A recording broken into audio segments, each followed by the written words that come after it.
Les gars, j'espère que vous allez bien aujourd'hui, ce matin. Je suis assez lève tôt ce matin.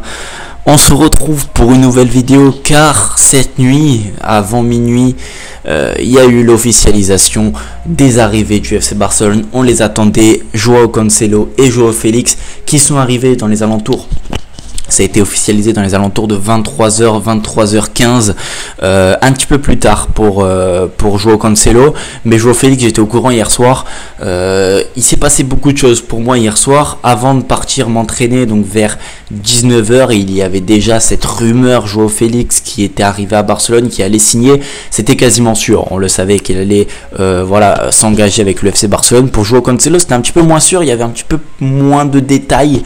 Mais finalement, il y a une vidéo qui a fuité où Joao Félix et Joao Cancelo ils sont arrivés en même temps à l'aéroport en avion. Bref, donc du coup moi ce que je me suis mis en tête, c'est que j'avais déjà préparé l'avant-match de Osasuna Barcelone. Je vous avais fait la vidéo, il y a tout qui était prêt, tout qui était calé. J'ai même sorti la vidéo quelques heures, enfin toute la nuit, toute la vidéo a été disponible cette nuit. Sauf que le problème c'est que bon, dans la nuit il n'y a pas beaucoup de personnes qui l'ont vue et j'ai été contraint finalement de la supprimer pour des raisons que j'ignorais encore hier avant minuit. C'est pour ça que ça a été une erreur de ma part de préparer cette vidéo à l'avance, car on a eu le départ de Eric Garcia, le départ de Ezabde et l'arrivée de Joao Cancelo et Joao Félix. Ça veut dire que ça remet tout en perspective dans ma composition d'équipe, dans mon analyse d'avant-match. Je garderai quand je vais refaire la vidéo après, un petit peu plus tard en rentrant, et sortira ce soir dans les alentours de 18h. Quand je rentrerai, je garderai la partie où je parle de Osasuna, où on fait l'état des lieux d'Osasuna, puis ensuite je referai une partie pour le FC Barcelone, pour la composition. Bref, vous m'avez compris. Comme j'ai pu le dire hier, mais vous n'étiez pas là, on va essayer de faire des vidéos un petit peu plus décontractées, avec moins de cuts, moins de coupures, avec beaucoup plus de laisser vivre en fait. J'ai envie de laisser aller un petit peu mon imagination. Quand je discute avec vous, je veux que ce soit plus lucide, plus clean, plus simple en fait.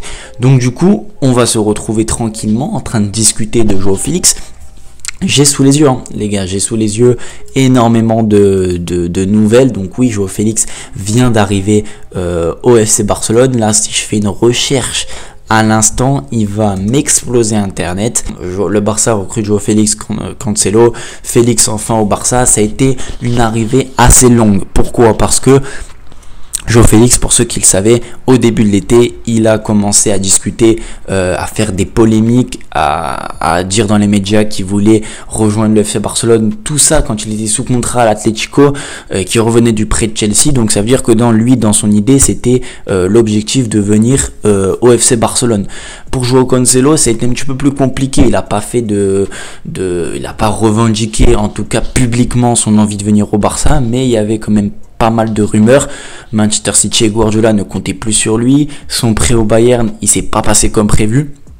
Donc pour le relancer, l'idéal c'était qu'il vienne au Barça. Donc le Barça a bien attendu, a fait en sorte de pouvoir conclure ces deux joueurs avant la clôture du mercato, ce qui a été top, même si ils auraient pu peut-être essayer de les faire venir avant, mais en tout cas ça n'a pas été lourd de conséquences sur le début de saison. Tout ce qui est sûr, c'est que le FC Barcelone va pouvoir compter sur Joao Félix et Cancelo sur les prochaines années.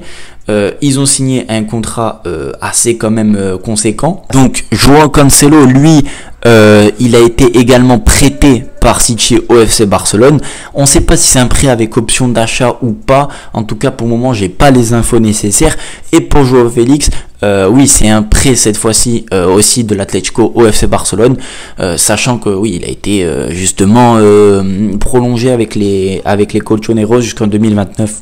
Donc compliqué de le vendre en tout cas au Barça, et ça allait coûter beaucoup trop cher au Barça. Je pense que c'est un prêt simple, même s'il y a une option d'achat derrière, pourquoi pas, mais ça sera peut-être pas moins de 80-90 millions d'euros, surtout s'il fait une grosse saison. Bref, en tout cas pour cette saison-là, on a l'occasion de s'appuyer sur deux très très bons joueurs.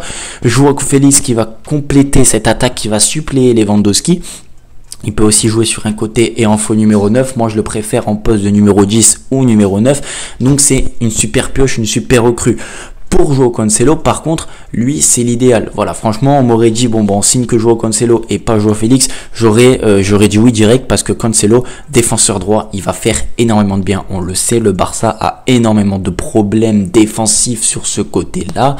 Donc, on va pouvoir peut-être, voilà, se rassurer avec Joao Cancelo, même si je veux pas crier victoire trop vite, parce qu'on a eu énormément de joueurs qui sont passés aussi à ce poste-là, beaucoup de promesses, et ça a jamais été l'attente espérée. Donc oui, là, Cancelo, on a affaire à un joueur de classe mondiale, un joueur qui a l'habitude, que ce soit de la Ligue des Champions, du championnat, du haut niveau. Donc on va avoir un Joao Cancelo purement, je pense, décisif.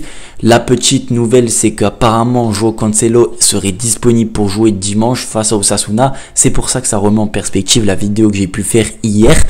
Et pour Joao Félix, je pense que ça va être le même cas, parce que ils vont s'entraîner aujourd'hui avec le groupe, et Joao Félix s'entraîne avec l'Atlético depuis maintenant pas mal de temps.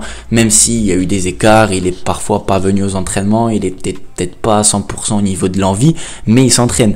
Donc ça va être important de savoir si on peut s'appuyer sur ces deux joueurs ou pas. En tout cas, pour clôturer cette vidéo, je suis super content de pouvoir officialiser ces deux recrues.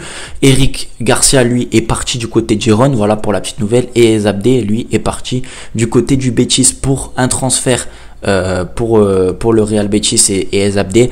Et pour Eric Garcia, ça sera un prêt sans option d'achat. Bref les gars, j'espère que la vidéo vous aura plu. Je vous ferai justement ce soir tranquillement la vidéo avant match, avec peut-être Joao Félix et Cancelo dans le 11 de départ. On attend la liste officielle des joueurs convoqués par Xavi. Voilà, moi je vous laisse profiter de cette vidéo, profiter de cette nouvelle. Je vous dis à la prochaine, à ce soir pour une nouvelle vidéo. Ciao ciao.